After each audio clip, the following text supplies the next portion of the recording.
highly graduated cylinders here. Letter A.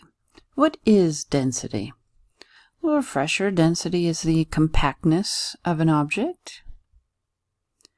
B. Describe the difference between mass and volume without using the term matter. Bit of a challenge question here.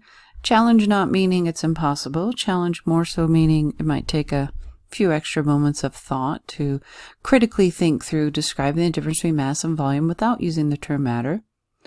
So pause the video when you're put something down there that describes the difference between mass and volume without using the term matter. Resume. So when we're looking at the density of an object, what I've been saying is compactness of an object. We have two objects here that have the same volume. So I try and highlight the volume fairly evenly here. Whoops. The volume is the same.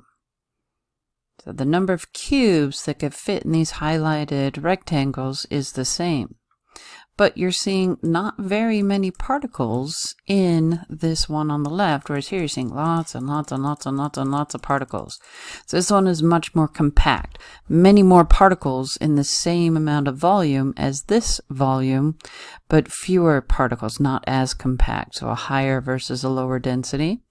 This is often the case in comparing the states of matter, where the state of matter with the particles more closely related to one another is commonly a solid, whereas the liquid versus the gas having less compaction for the same section or area rather, well not area, but the volume is the same for all three of these. The one on the left here, solid, more compactness, gas, less compactness. As I said, very typical view of the phases or states of matter that you see at the high school level.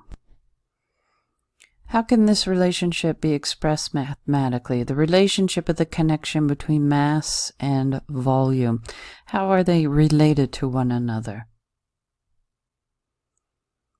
Equations or formula are shortcuts, simplified ways of putting a statement into easy symbols. This symbol right here is the Greek letter rho. Happens to be spelled R-H-O. You don't need to know that for your celebration of knowledge here. But what you do need to know is about density, and specifically the relationship of mass and volume, and how they're related to one another we consider in this quantity we call density.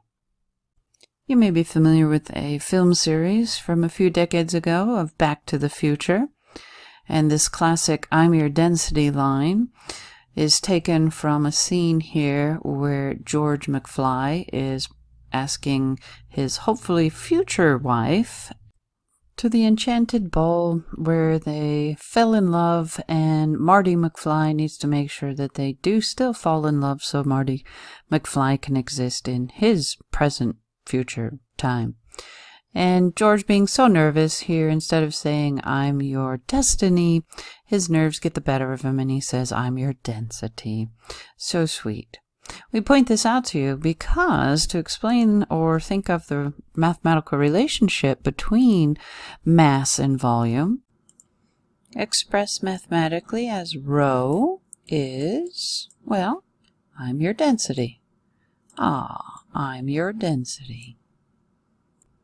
This little scene from Back to the Future helps you remember this because density is mass per, maybe a little cupid arrow here, is mass per volume.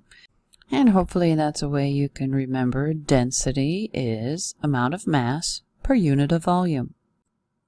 The units that are typically used with density are the base steps. So rather than the official SI unit for mass, which is the kilogram, we'll use the base step gram. And then the volume base step is typically liter, but we're going to use centimeters cubed. So the common go-to units are grams per centimeter cubed or grams per milliliter, because remember, centimeter cubed is the same thing as a milliliter. So you might want to add in your notes grams per milliliter as well. You can now go in and finish this page here with density. Measuring device, you'll need a graduated cylinder and a balance scale. Density, compactness of an object. The units, grams per milliliter or grams per centimeter cube. And the symbol for density is rho. So we have our volume complete, length times width times height, meters cubed or centimeters cubed, rho, mass divided by volume, density, mass divided by volume, grams per milliliter or grams per centimeter cubed. Letter D. If Amanda Sutton smashes a breadstick end to end, by the way, the faces you see featured throughout the study guides you'll use in this physics course are former students that I've highlighted to give you a sense of success. You can survive the world of physics that is presented to you and lead successful lives.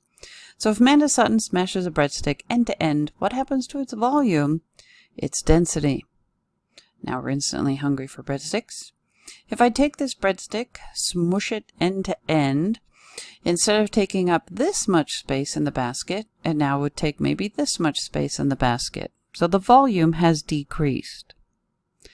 The amount of matter is the same. I still have the same amount of particles that make up the breadstick. They're just in a smaller volume. So they're more compact.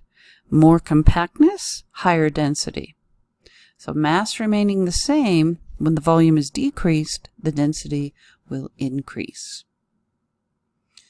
Letter E. If Eric Noyes cuts a Snickers bar in half, what happens to the density of the Snickers halves? Well, it's not as if the particles are some sort of sentient life, that if a knife is coming down to slice the Snickers bar in half, it's not like the particles here suddenly scream and say, "Run over here, everybody, run over here," and then you slice it in half and lots of particles here and not so many particles of Snickers here. When you slice any object in half, the density is still going to be the same because you will have, on average, the same amount of particles by comparison in the same amount of volume. So if I took a sample of Snickers here, sample of Snickers here, the volume is going to be the same for my samples as will be the average amount of particles in that same volume sample. So the density of Snickers is the same no matter the amount of Snickers that you have. If you have a king-size Snickers bar, the density would be the same. It's made up of the same Snickers material. And Eric is now a math and music teacher in the state of Utah. And here's a frightening picture. This is Amanda Sutton and Eric Noyes announcing that they like each other enough to stare at each other and cohabitate for a long time. And there they be. Mr. Noyes staying true to himself in that he was known as Mr. Orange. Orange's favorite color. You'll see staying true to oneself through the marriage.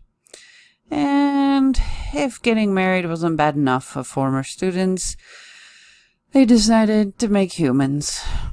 Cute little Beckham and his brother will show in a video in your upcoming study guide after this one.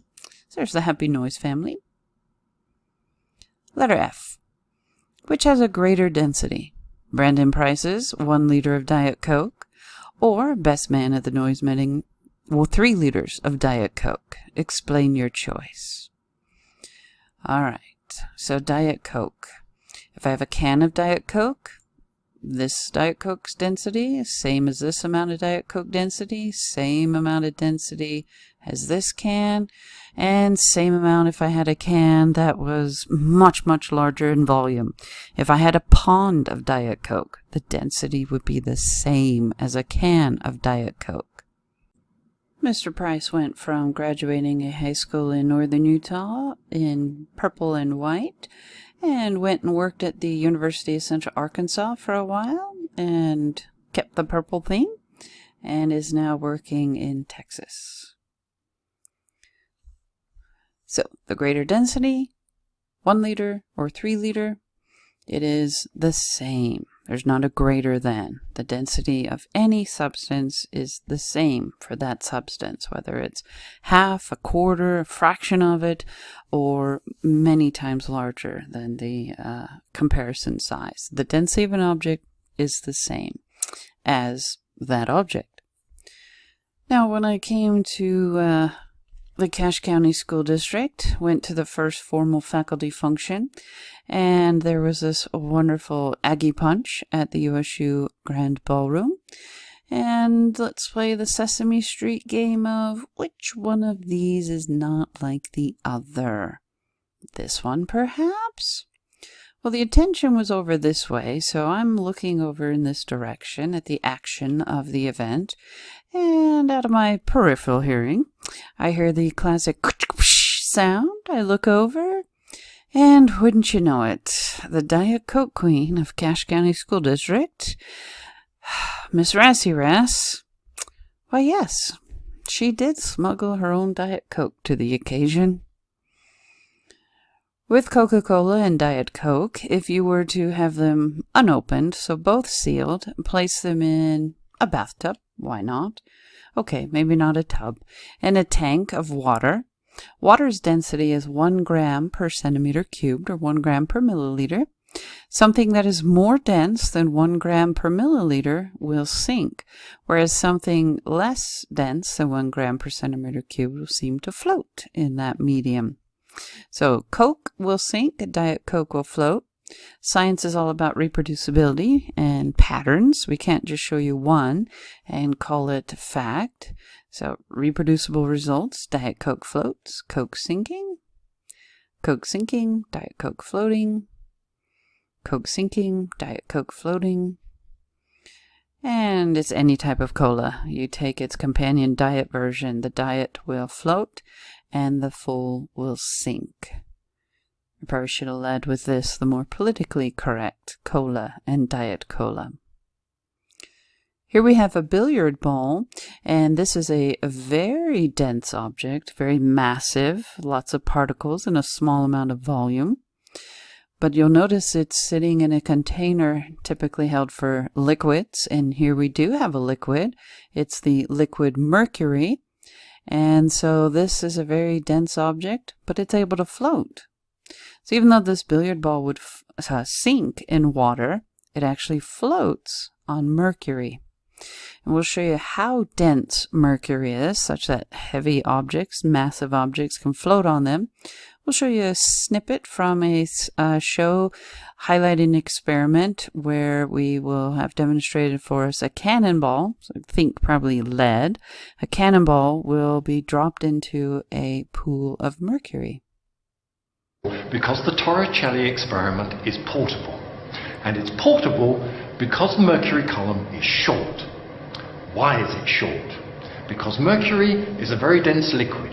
A liquid so dense that cannonballs float in it. Wowza.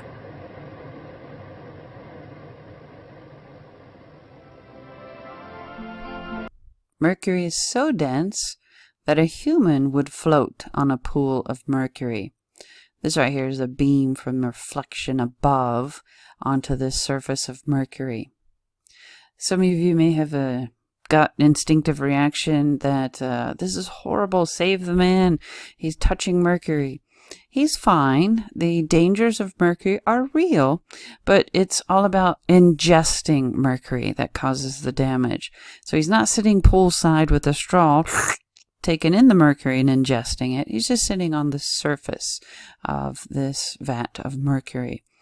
It's very similar to swimming in salted seas, Dead Sea, Salt Lake, and your body is less dense than the material it's in, so it will float.